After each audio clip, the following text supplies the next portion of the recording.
গত দুদিন আগে আমি আপনাদের একটা ভিডিও দেখাছিলাম যে একটা মাদ্রাসায় ফ্যান খুলে বাচ্চার গার পরে পড়ে। কি কারণে সেই ফ্যান খুলে পড়েছে আমি তারই কিছু ভিডিও দেখাচ্ছি আপনাদের।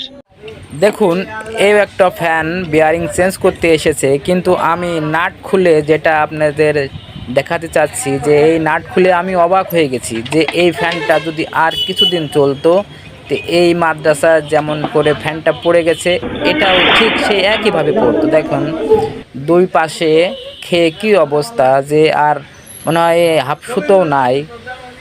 হাফ সুতো বলতে অনেক অল্প একটা স্থান বলে।